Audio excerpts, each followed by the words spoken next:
ॐ भूर्भुवः स्वः तत्सवितुर्वरेण्यं भर्गो देवस्य धीमहि धियो यो नः प्रचोदयात्। ॐ शान्ति शान्ति शान्तिः. Namaste, my dear friends.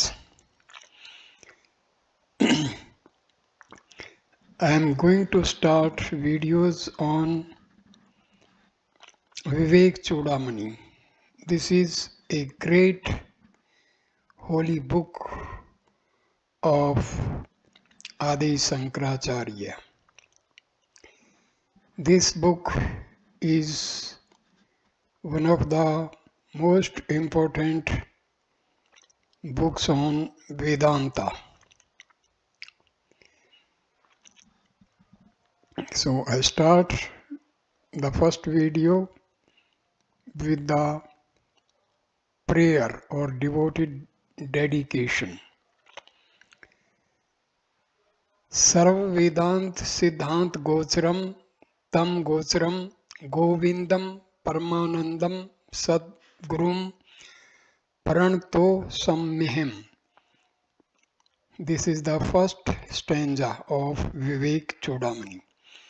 My salutations to Sri Sadguru Govinda, who is of the nature of bliss absolute, who can be known only through the import of the essence of Vedanta, and who is beyond the reach of the known instruments of perception. It is very well known that Sri Sankaracharya was a disciple of Sri Govind Pada, who is traditionally believed to have been the disciple of Sri Gaudapada of the Karika fame.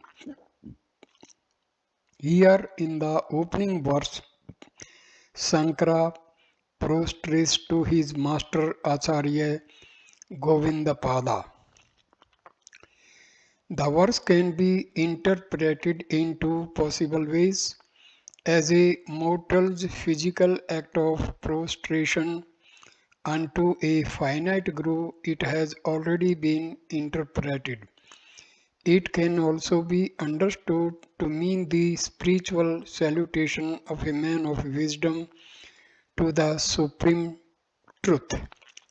When thus interpreted, the word aham, meaning I, should indicate the subject as disassociated with the body, mind and intellect.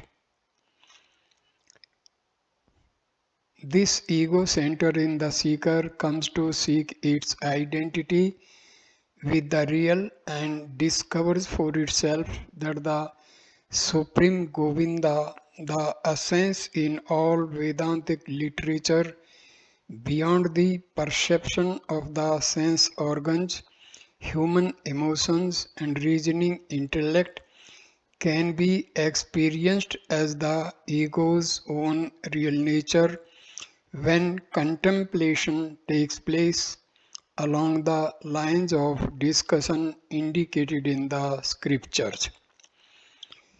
Second mantra. Glory of spiritual life. Jantunam narjanam durballab matah पुंस्तवम ततो विपर्ता तस्माद्वैदिक धर्म मार्ग परता विद्वत मस्त मात परम आत्मा अनात्म विवेचनम सब अनुभवो ब्रह्म आत्मना संस्थिति मुक्तिर्नो शत जन्म कोटि सुकृति पुनर्बिना लभ्यते. For all living creatures, a human birth is indeed rare. Much more difficult it is to attain full manhood. Rarer than this is a sattvic attitude in life. Even after gaining all these rare chances to have steady fastness on the path of spiritual activity, as explained in Vedic literature, is yet rarer, much more so to have a correct knowledge of the deep significances of the scriptures. Discrimination between the real and the unreal, a personal experience of spiritual glory, and ultimately to get fully established in the living consciousness that the self in me is the self in all. These come only later on and culminate in one's liberation. This kind of a perfect liberation cannot be had without earned merits of 100 crores of lives lived intelligently. In the very beginning of the textbook, Shankara is emphasizing the difficulty of awakening ourselves to real communion of the divine in us. In fact, these are innumerable specimens of living creatures in the universe. Truth is the substratum of all and therefore the real nature of all creation, even the inert and the insentient. In stone life too, truth exhibits itself as existence, but unfortunately, the stone is not aware of it. A little more evolved is plant life, which seems to be more aware of the world outside, and so the plant compared to the stone is a higher evolved specimen in the world of beings. When we come to animal life, we find that different species exhibit different degrees of awareness, not only of their external worlds of stimuli, but also of their emotions and feelings. Of them all, man seems to be the only living creature in the universe who is independent for his rational conquests and is the sacred being which, through intellectual conviction, can gain a firm control over the emotions of the mind and apply this regulated and controlled energy for purposes of transcending psychological existence and thereby peep into the boundless realms of bliss and beauty, love and perfection. It is in this sense that the Hindu rishis considered man as the supreme being, while in this modern day and age man is considered great since he has developed technology and can build machines. If one were to follow this argument, the monkey world would take it as a great insult when it hears modern man declaring himself to be a descendant of the ape.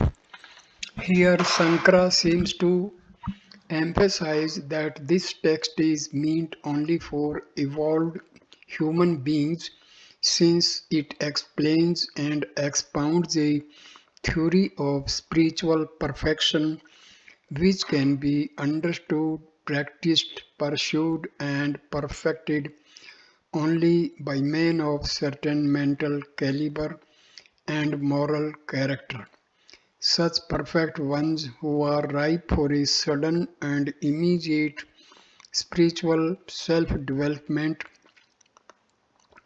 are always rare in the world at any given period of its history.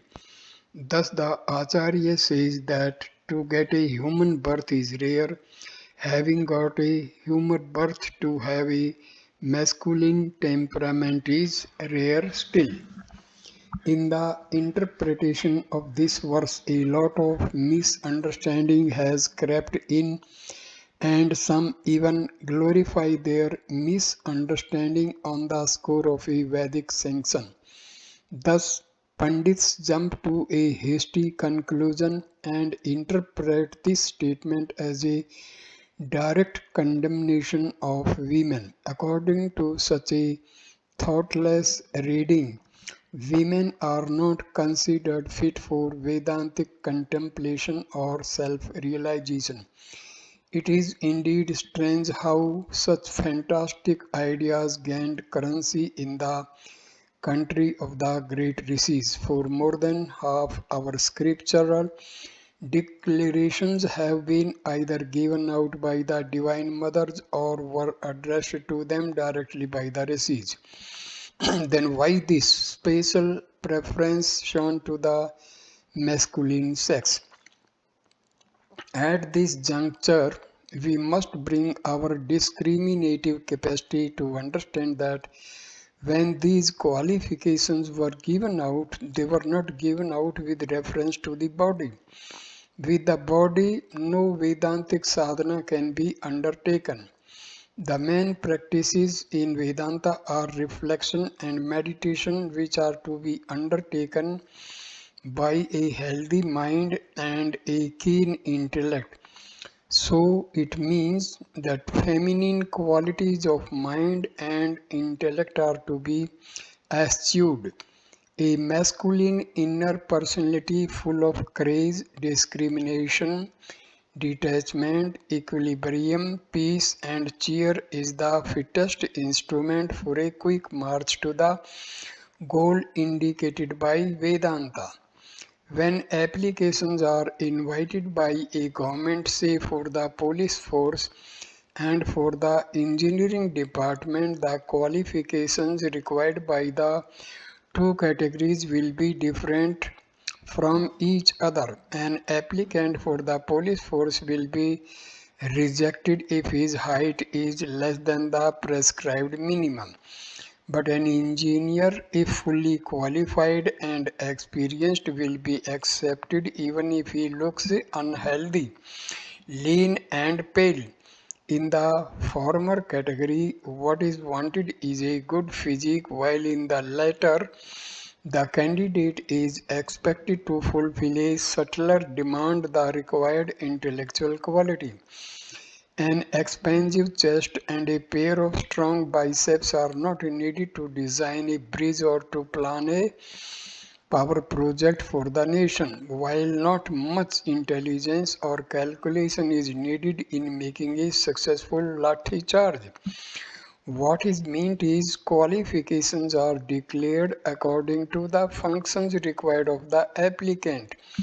A seeker in Vedanta is expected to carry out daring intellectual flights to the unknown through a process of deep study, vigorous reflections, and tireless meditations. So, here, when it is said that according to the Shastras he must be a he man, it must necessarily mean that he should have a special quality of the head and heart. Woman is the symbol of softness, attachment, sentiments, and anxieties. She is essentially a mother. Wherever these qualities predominate, there we have a woman. In this sense, there are many women among bearded ones, and a firmness of determination, detachment, intellectual hardiness, and steadiness of composure are signs of a better evolution. These masculine tendencies of head and heart are amply seen in many women.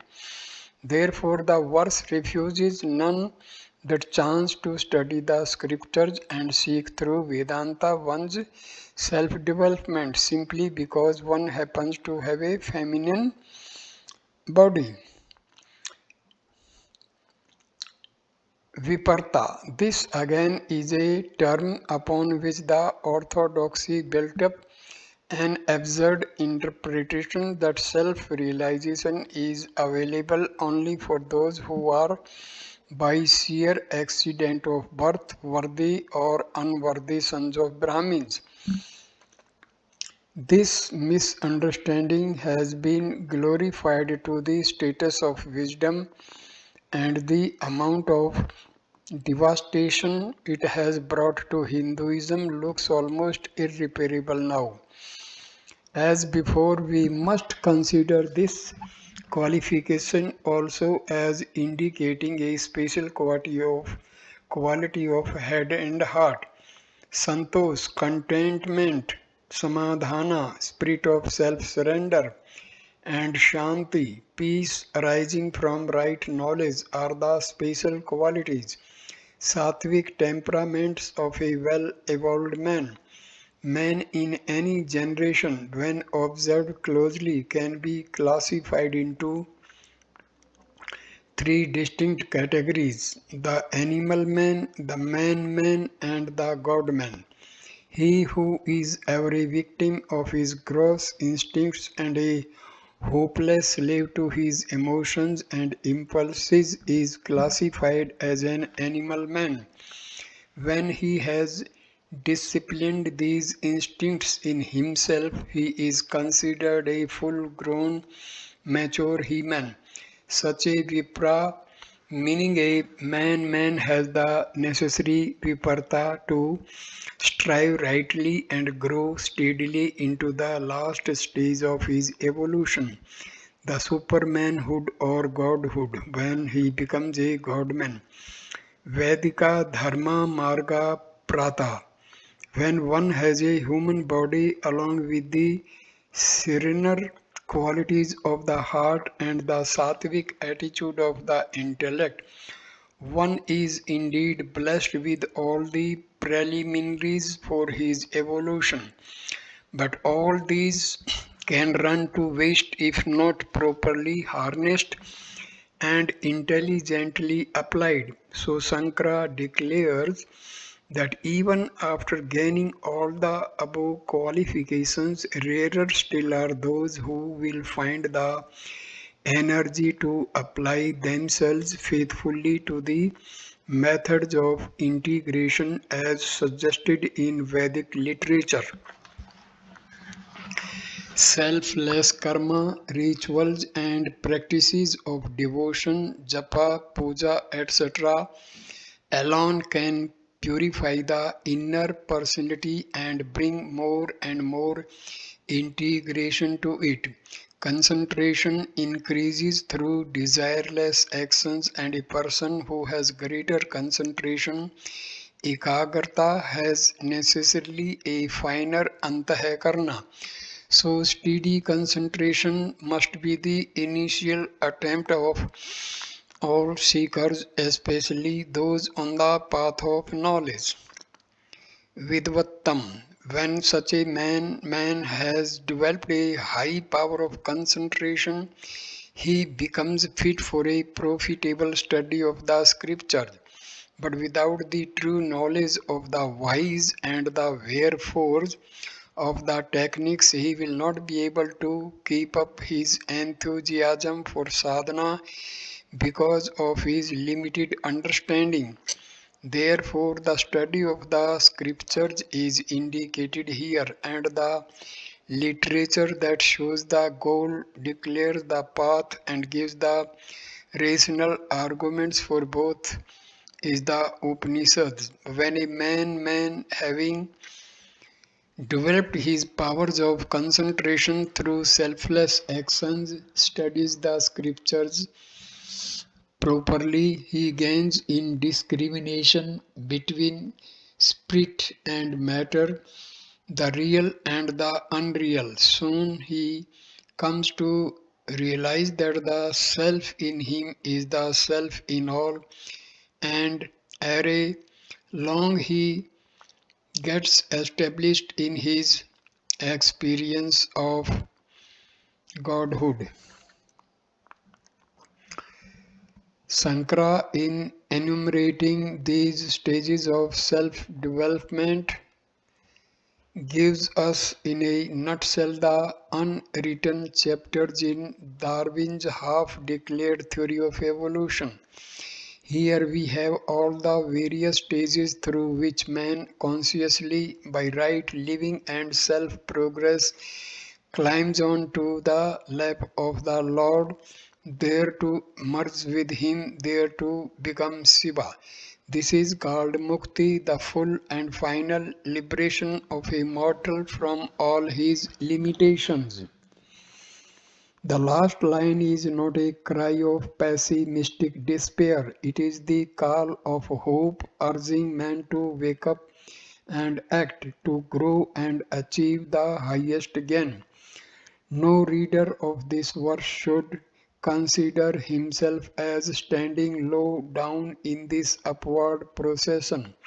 One who feels charmed by the call of Vedanta, who can appreciate its arguments, who feels a sympathetic understanding of the ideal indicated is indeed at the fag end of his transmigrations, the product of an entire evolutionary past. If he makes use of his present chance with diligent and careful application, success is guaranteed to him by Vedanta. This is a call to man to throw off his lethargy, his dejections, his sentiments of self-pity, and to wake up to face life and through understanding to grow fast to reach the goal here and now. Stanza number 3. Unique graces in life. Durlabham त्रियमेव देवा अनुग्रह हेतुकम मनुष्यत्वम मुमुक्षुत्वम महापुरुष संशय. Manhood, burning desire for liberation, the capacity to surrender completely to a man of wisdom. These three things are rare indeed, and wherever they are found, they are due to the Lord's own grace. Earlier we were told how rare is the human birth and the necessary qualifications one must have for a vital and positive living by which one can grow in one's inner evolution. In order to emphasize to the seeker the importance of the qualities which he should have when going to a great man of learning, seeking spiritual knowledge, these qualifications are here stressed. Sankara says that to be born as a human being is a sign of the Lord's grace. After this, to employ in life a deep discriminative understanding and to perceive the ultimate futility of all the ordinary mundane pursuits of life and thereby discover an enthusiasm to seek a nobler path of self-redemption is rarer still. Lastly, when a creature is born as a man, when he feels a gnawing sense of impatience at his own limitations, for him to find the right master to guide him across the thorny paths of his imperfections into the soft meadows of limitless joy and bliss is the rarest. Sankara attributes all these three rounds of seeming luck to the grace of the Almighty. The grace of the Almighty, as expressed in Vedanta, is not to be understood as the blessings of a god, a sultan of the sky sitting amidst the clouds showering special packets of grace on chosen individuals. What is meant here by God's grace is only the sum total of reactions gained through the healthy and intelligent way in which the individual has lived through his many previous lives of great and noble cultural pursuits. Stanza number 4. Miseries of the unspiritual man. Labdva kanth chin janam durlabham tatrapi पुंस्तवं श्रुति पारदर्शनम यत्व आत्म मुक्तौ न यतेत मूढ़धि स हव्यात्मा आत्मा स्वं विनिहन्ते सद्गृहात्. Is there a man who, having somehow gained a human embodiment and there having a masculine temperament and also a complete knowledge of the scriptures, is foolish enough not to strive hard for self-realization? He verily commits suicide clinging to things unreal. This verse declares that having been born in a human form and possessed of the necessary masculine qualities of the head and heart, when such an individual has also made a thorough study of the deep significances of scriptural techniques, if he has not the enthusiasm to walk the sacred path and reach the divine goal of self-perfection, such an individual, alas, commits suicide, having got such a rare chance, a chance in a million. If he is not ready to take hold of it and use it in a profitable manner, he is indeed committing harakiri, and such a squanderer of a human birth is very fittingly termed by Sankara as a dull fool, muddadihi. Muddadihi. How does a person commit this senseless suicide? By his false attachments with the objects of the world, as he looks out from the parapets of his body and his mind, forgetting his own real nature, which is all pervading consciousness. He comes to misunderstand himself to be the matter envelopments which are nothing but thought created incrustations encrustations thought created encrustations around the divine in him. Perceiving through the prism of the body, mind, and intellect, he sees the truth splashed and splintered into endless plurality, and the objects give a delusory enchantment to the senses and the mind. To satisfy these urges of his body and his mind, the individual runs after the objects. Necessarily, such a deluded person, having misunderstood his real nature, becomes the sansaric ego center, a victim of his own ignorance. This fall of the self to be the selfish ego is spiritual suicide.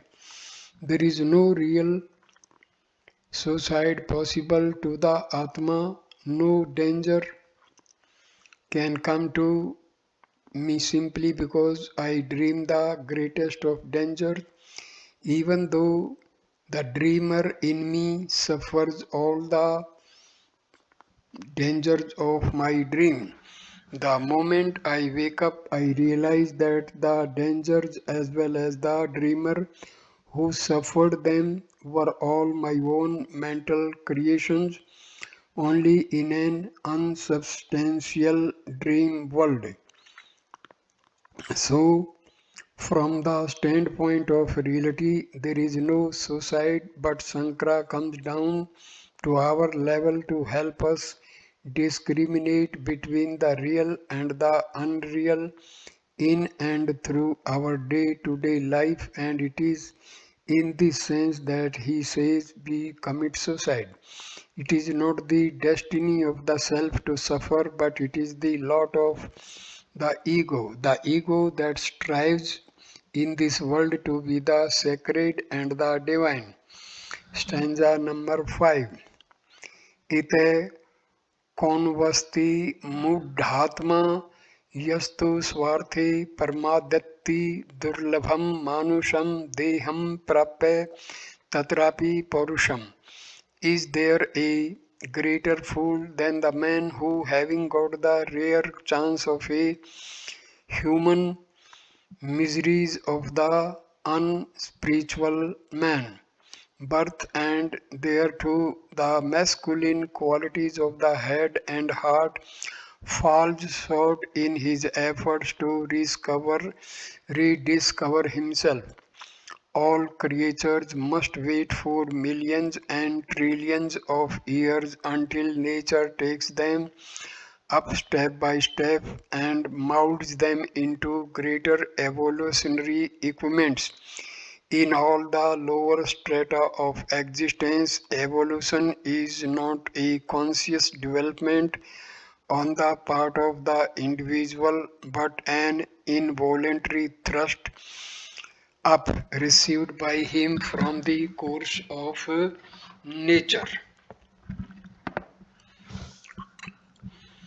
Millennia of growth, change, and decay must pass before a rock becomes soil. The soil anchors a tree, the tree bears fruit, and the fruit contributes towards the making of a human being.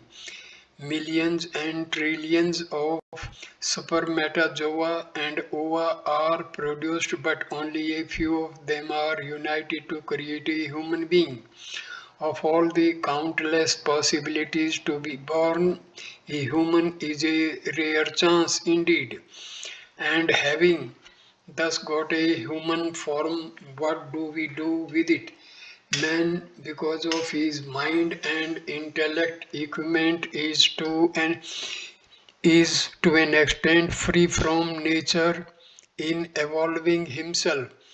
Man alone of all the species of the living kingdoms can hasten his own evolution by cooperating with the great eternal scheme of things around him. Physically, he has evolved to perfection, and nature has nothing more to improve him.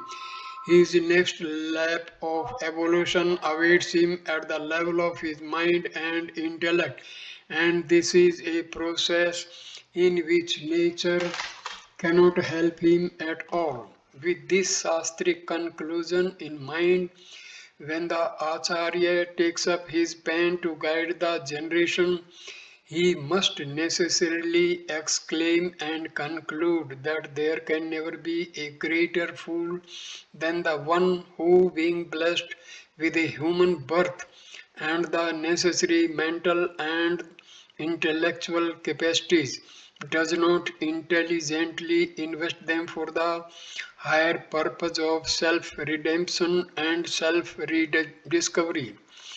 Stanza number 6. वदन्तु शास्त्राणि यजन्तु देवान् कुर्वन्तु कर्माणि भजन्तु देवतः आत्मैक्यबोधेन विना विमुक्ति न सिद्ध्यति ब्रह्मसतान्त्रे अपि. Let erudite scholars quote all the scriptures.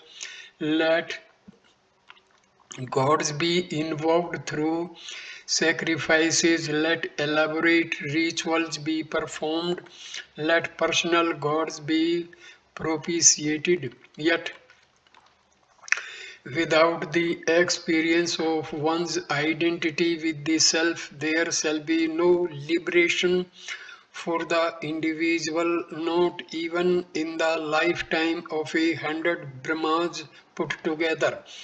A disciple who has come to the feet of a master of Vedanta is expected to know already some of the traditional techniques of the religious world, wherein for purposes of training the the animal man into the man, various methods of discipline have been advised, such as study of the scriptures, performing sacrifices, making offerings, worship of a personal god, and even selfless seva. Here the Master is addressing those few who, having practiced all these with sincerity and diligence for a number of years, have come to feel poignantly their limitations and in their growing dissatisfaction with ritualistic religion, having rushed to the Master's feet, seeking guidance along their path for self redemption. To such a student, the Master has to tell the naked truth and all of it, keeping nothing back. So, here is a passage which reads like an out and out condemnation of the ritualistic aspects of all religions. There is a type of dull seekers who have become so addicted to their method of spiritual practices that they would rather claim a dreary patience with life and its pains, with their disappointments in sadhana and faith, than dare take up a more satisfying and advanced practice.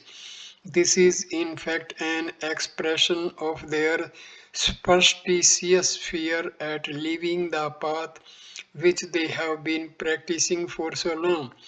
A devotee who has been through kirtan, puja, japa, and dhyana, developing his devotion for a personal god for a number of years, will not dare to drop for a short time even an iota of his daily routine, even if he were asked to do so by the greatest living master in the world.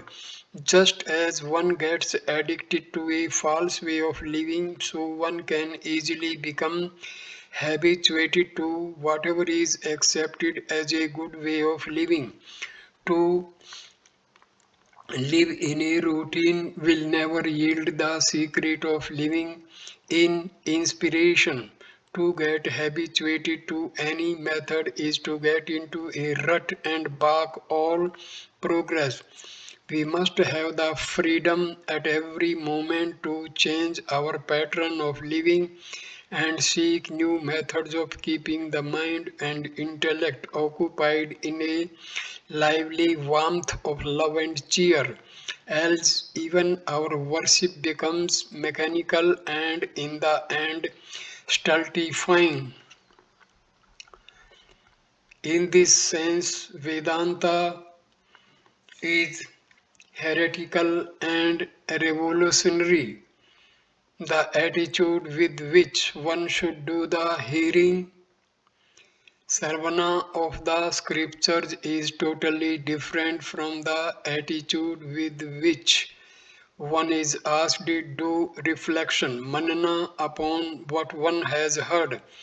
Again, neither the Shraddha nor Sarvana nor the intellectual freedom of manana are permitted to poison the deep serenity of the thoughtless meditation hours. Thus, a Vedantic student is taught from the very beginning to be original at every moment and to live ever in the white heat of inspiration at once thrilling, divine, ennobling. Here, as soon as the student reaches the master, he is washed clean of all his traditional beliefs. This is indeed a kind of shock therapy by which the student is brutally shaken out of the deep ruts into which He may have fallen and shown new dimensions of thought along the straight path.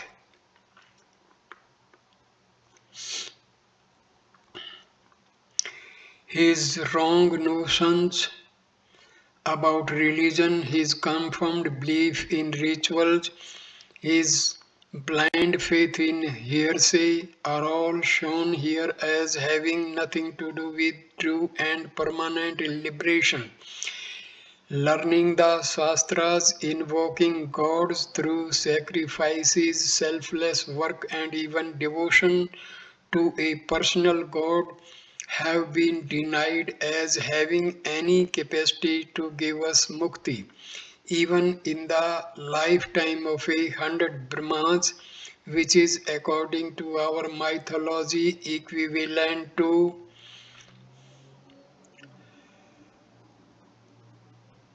billions and billions of years. This is not at all a statement of despair, but a way of self discovery, the secret of which is for the seeker to realize that the self in him is the self in all is prescribed here. The method of this discovery, the meaning of the self, etc., are all the theme of this text. Stanza number 7. Amrit tavasya nashasti vitte nete vyev hi shruti hi barviti karmano mukte rahe tutvam safutam yatah. It is clear that liberation cannot be the effect of good works, for Shruti herself declares that there is no hope for immortality by means of wealth. Amrita Tattvam is the goal indicated in all the Upanishads. When it is translated as merely immortality, readers are apt to misunderstand it to be a profit that can accrue to man only after his death. This misunderstanding then must take away the as from religion and dry up all enthusiasm for spiritual living, especially from the modern man who wants immediate gains. He is not ready to invest even a thought in a proposition that will yield to him a great profit only at a future time. Even if we promise him a great existence after death, the modern educated youth will not be interested, since what he seeks is immediate joy and perfection here and now. At this healthy insistence of the sons of the land, the old orthodox Pandit despairs and brands them as atheists. This is an unfair conclusion. Correctly interpreted, the immortality promised by the Shrutis is not a state or condition that comes to us after our departure from this world. It is a perfection that can be lived here and now. By the term immortality, the rishis indicate a state of continuous existence which has in it no experience of finitude. The disturbance is caused by the multiple experiences that rise and fall in us are the causes for all our sorrows, and man, knowingly or unknowingly, is struggling hard to continue his experiences. It is very well known that even in deep sorrow, if the experiences are continuous, the experiencer must come to smile in his sorrow, else we would not have had even one peal of laughter from our slum areas. The rich man wants to stretch continuously his experience of joy in his wealth, but alas, it diminishes with the passage of time. All over the world, modern man is struggling to increase his joy in life, to maintain his virulence, to lengthen his lifespan, and in 1,001 other activities. There is an anxious impatience with law of finitude that seems to whip man from all sides. The word immortality in Vedanta indicates not a continuous and monotonous living in joy in a hazy yonder there, but a perfection here within ourselves by which we can, irrespective of the circumstances that play around us, come to live a continuous experience of tranquility and peace.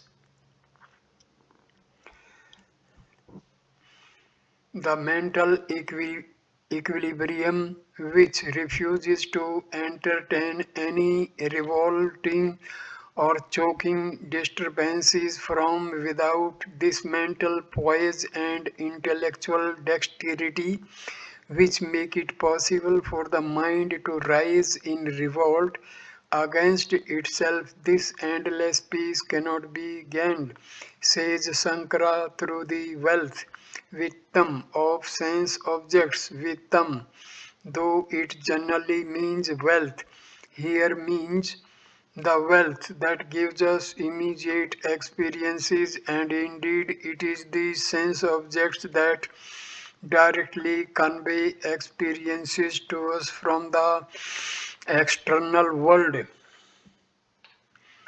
So, a continuous and infinite experience of peace and tranquility, joy and perfection cannot be had through the satisfaction of our animal urge by procuring, maintaining, and enjoying these ephemeral sense objects.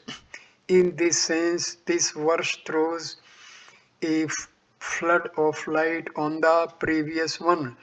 No number of sense objects, be they as sacred as the Vedic text, no amount of activities, be they as sacred as yagnas or worship, can by themselves take us to that mental poise.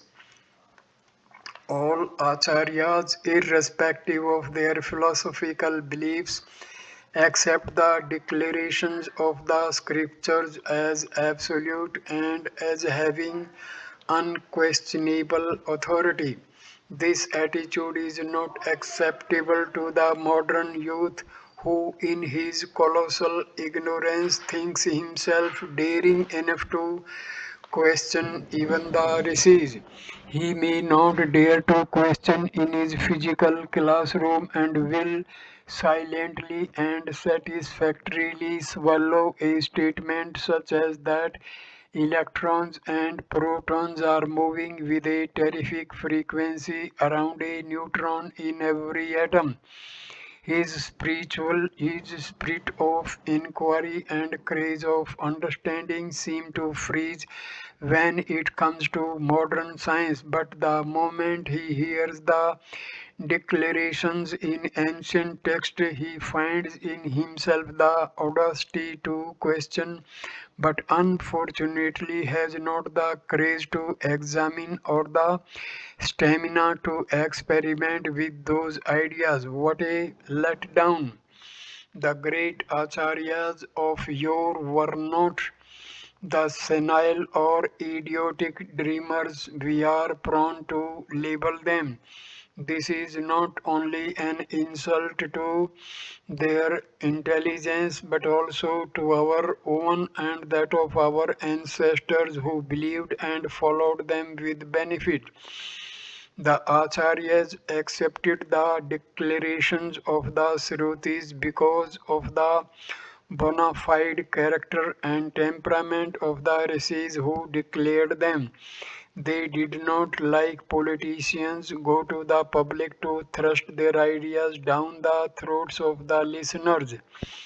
They lived in complete contentment and happiness in their self discovery and it was for the seekers to make a footpath and reach them with their questions and doubts upon life and its meaning, the goal, and the path.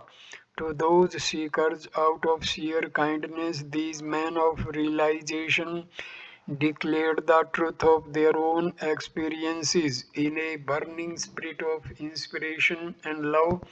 They had no intentions to misguide these precious young hearts of the generation. These rishis had no ashrams to build or missions to run, so they wanted no agents to hoodwink people and collect funds. They desired nothing, they asked for nothing, they demanded nothing. Physically, as far as they were concerned, they were dead and wanted the world to accept them as such. To such men of wisdom who had divorced themselves so completely from the world of desires and demands to impute low motives for misguiding their generation would reflect only upon our lack of understanding of the literature. When we study a Shakespearean drama, we go to great lengths to understand the life of the dramatist and the England of Elizabethan times. But these scientific methods of study are totally ignored when we come to the scriptures, where we do not even try to understand the mental attitude, the intellectual accomplishments, the physical environments, etc., under which the great rishis served, worked, and lived. The Acharya accepted the Shruti declarations as eternal aspects of the one truth. Later on, for those who want more logic and reason, we have a number of verses which support the assertion that work, no matter how noble or divine, cannot by itself tune the individual perfectly to that equanimous and peaceful mental attitude wherein he can come to experience in this variegated world of pluralistic experiences a continuous and unbroken peace of perfection. Stanza number 8, Means of Wisdom. Atho vimuktai prietet vidvan sannist bahye arthe suksprihi san santam mahantam samupete desikam teno padi dishta arthe smahitatma. Therefore, the learned seeker who is striving to gain this freedom within and who has renounced all his desires for pleasure in the sense objects should duly approach a good and generous master and must live attuned to the true significances of the words of the master.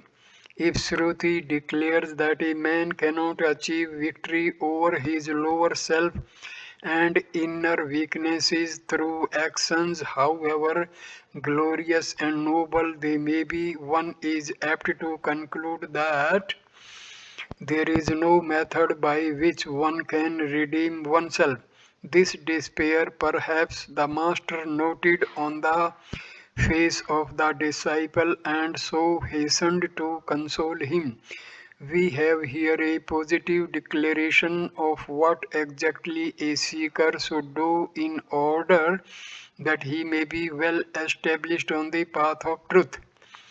A seeker in Vedanta is not a non-entity who has walked into the sanctum of a temple or has casually thought of sitting in prayer or visiting a sacred place. These constitute but the very primary steps in spiritual life.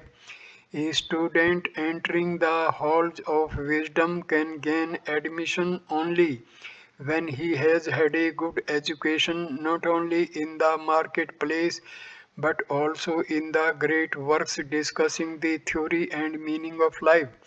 Hence, the word Vidwan is used here to indicate a true seeker. When therefore a student having had a cursory knowledge of life and its meaning realizes the futility of running after sense objects, he comes to a certain amount of renunciation of desires and thus he approaches his master. Sankara in this verse also lists the special qualifications necessary for a seeker on the spiritual path. Santam. The word Shanta is often used in the vernacular to indicate a sannyasi, but rarely does one realize what exactly the term means. He is a sant who is firmly established in the consciousness of pure existence, Sat. A guru must not only be a man of full realization and experience, but he should be a Mahantam, a large-hearted, sympathetic, kind person. Without these qualifications of the heart, he will not be able to come down from the high seat of his experience and mingle with the imperfect seekers who come to him and fully understand their difficulties on the path. One can be a guru only if one has the required magnanimity, intimate personal experience of the divine, and great familiarity with the scriptures. A thorough study of the scriptures gives the teacher the necessary language of expression and also the required intellectual arguments to resolve a student's double into abiding convictions. There are innumerable great saints who have been sitting silently in their caves, brimful with their experiences, and yet unable to communicate to the world of seekers. There are, on the other hand, many among us who have the music in them but no flute to transform it into a melody. Therefore, the word Desikam, well read in the scripture, is of special importance. Even if a seeker discovers such a perfect master, he will not be able to react favorably in the master's presence or even to his discussions if he has not the necessary mental attitude denoted by the word samputeya. The manner of approaching a master is not merely a prescription for a shapeless formality. It specifies mainly a mental attitude. If we approach a master with the objective of judging him or evaluating his knowledge, certainly we are not going to benefit. There are some who approach a man of wisdom to make him understand how far they are men of wisdom themselves. This exhibition, this exhibitionism of their laboriously gathered second-hand information will choke their hearts and they will not be able to gain anything from the master's words which rise from his own first-hand experiences. Water flows only from a higher level to a lower level. So too it is with the flow of knowledge. Unless we have the meekness and the spirit of surrender, knowledge cannot reach us. The divine attitude of full receptivity is the aroma of a heart which has reverence for and surrender to faith in and love for the Guru.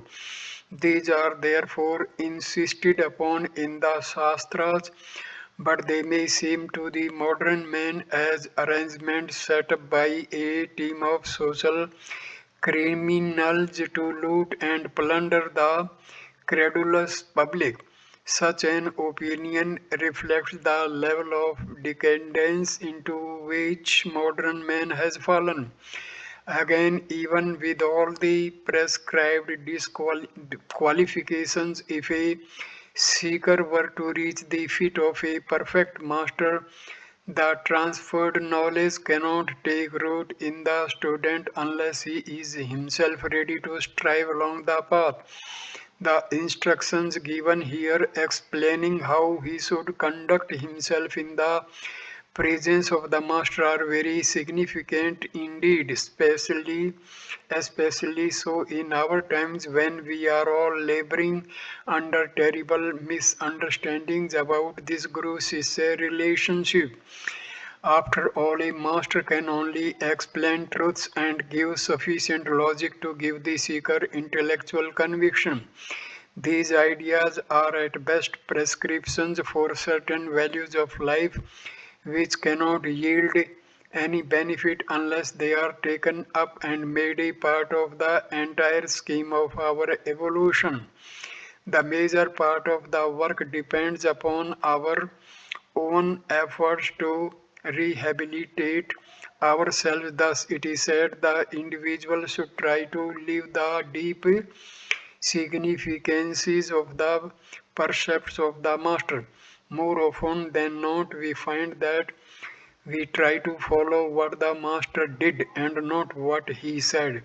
Here it is definitely pointed out that we have nothing to do with what the master does, else we should have to applaud the traders in bhakti who conveniently declare that there is only the fifth marriage while their Lord had 16,008. There can be indeed very interesting varieties even in the method of self destruction. Stanza number 9. उदव्रेता आत्मनं मग्नं संसार वारिधो योगा आरूढ़ मासाद्य सम्यक दर्शन निष्ठया. Having attained the state of yogaruddha through continuous and well established discrimination, one should lift oneself from the ocean of change and finitude wherein one has come to be drowned. When an individual has realized his limitations and feels that he must by some means redeem himself from his weaknesses and gain mastery over himself, it is not sufficient that he surrenders to his master no matter how great, or runs away from the world into a quiet jungle, or even makes a thorough and complete study of all the scripture. Practices such as these may somewhat help the individual, but he can lift himself from the mire of his inner weaknesses only by dint of sustained self effort.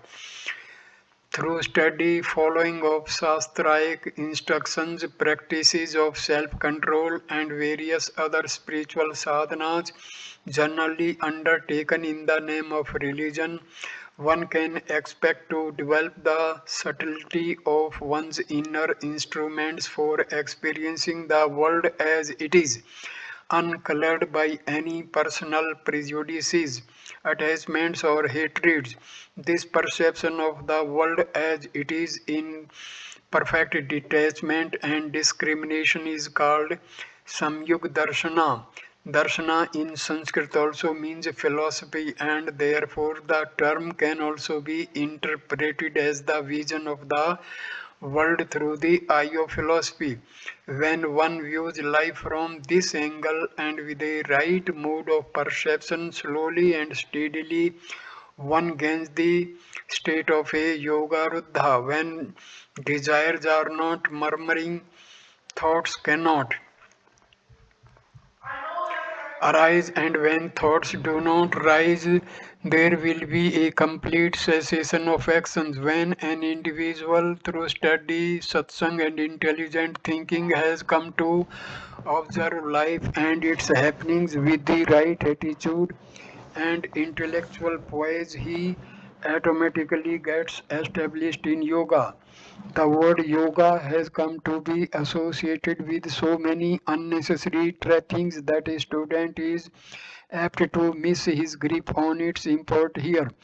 Yoga, in its right sense, is only that state of mind in which the mind, having recognized its weaknesses, attunes itself to a greater and more perfect ideal which the intelligent has shown it. When the which the intellect has shown it, any attempt of the mind to rise from the low values of its present existence to a healthier and diviner scheme of living is yoga. To get established in yoga is to make it a habit to strive sincerely to rise above one's known weaknesses in order to attain the ideal. So I conclude this video. Next video number 2, I will start with the stanza number 10 of Vivek Chudamani. Thank you for watching this video. Namaskar.